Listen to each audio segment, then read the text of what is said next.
much have you spent on fresh flowers? For some, grabbing a bouquet is just as routine as picking up the weekly paper, but you can save money and make your own bouquet straight from the backyard. Monica Ayers, East Coast editor of Better Homes and Gardens, is here with some trade secrets to get you blooming. Welcome. Thank you. So, a beautiful display here. Yep. Where do we start? So we suggest starting with annuals when you're picking your flowers. And annuals are? So annuals are flowers that grow completely in 1 year. So unlike perennials, which come back year after year, annuals you have to replant, but they bloom continuously from late spring all the way through to the first frost. And they're super easy for beginners because they need very little care. Is it too late to plant them for this year? No, not at all. Okay. In fact, we suggest starting from the seeds, and that gives you the added benefit that you can actually start them inside about 6 to 8 weeks before your last spring frost, which will extend your bloom window because then by the time you move them outside, they've already started growing. Okay.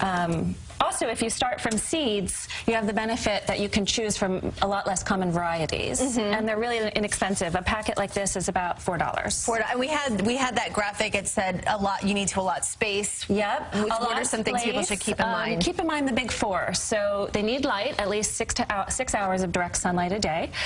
They need decent soil. So till about, a sort of 2 to 4 inch layer of soil with well-rotted compost, which you can make at home if that's your thing, or you can buy it online or Walmart, Home Depot, stores like that. Add a good dose of fertilizer, and then keep it well watered. A good rule of thumb is the soil should be moist but not soggy. Okay, very nice. So once they do bloom, that's what's next. Then we're going to cut them. So when you're cutting your stems, you want to cut them at a 45-degree angle, and that just maximizes the area the water can seep into, and it helps it stand on a point in the vase so that the water can get through. Right.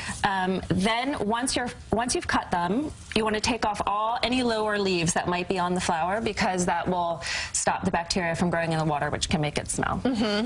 Then you want to put them in water, cool, clean water, and just let them rest for a few hours out of direct sunlight. When you cut them from the plant, it's sort of a shock to their system. So putting them in water will let them fully rehydrate and perk back up. So not necessarily in the vase, but in a bowl like this. So then they sort of get, they reacclimated? Reacclimated, and then they'll be nice and fluffy again when you're ready to put them in the vase. I never knew that. And then once you put them in the vase, you want to make sure, a rule of thumb is that the vase should be as clean as a glass that you would drink from. Because bacteria, if there's dirt in the vase, it will shorten the life of cut flowers. Right. And also, use floral preservative. It really does help extend the life of your flowers in the vase. And how often do you, just so once? You should check the flowers. Once you've made your arrangement, you should check the water level and refresh it often. So every time I refresh the water, I add preservative again. And if a flower is starting to look wilty, it means that it's not absorbing the water well, so you should recut the stem. That's what I was going to ask you. So do you change the water every day, though? No, you can just every few days. Keep your eye on it and change it every few days if it's starting to look a little cloudy. And then when you cut them, it's only when it starts to look, or should you cut them when you're changing the water? I do both. So you do both. So I cut them when I change the water, and then if in between that, if they're looking a little sad, then I'll cut them again. But if you cut them every time you change the water, they should be fine. Any other tips that people should keep in mind? Yeah, don't overcrowd them. What does that mean? So you don't want them to be, you don't want to have too many flowers in there at once. So let's try and pop these in there. So, and these we would, you don't want them to be too many. So you sort of just, pick and choose. Try and vary the height so everything's not all at the same level. And keep them out of direct sunlight and away from ripening fruit, because ripening fruit actually emits a gas that will cause the color not to be so great. It keeps buds from opening, and it'll just overall shorten the life of your cut flowers. Never knew that either. Yeah. Thank you so much. We really appreciate these tips. Thank you. And happy blooming to you. Happy spring.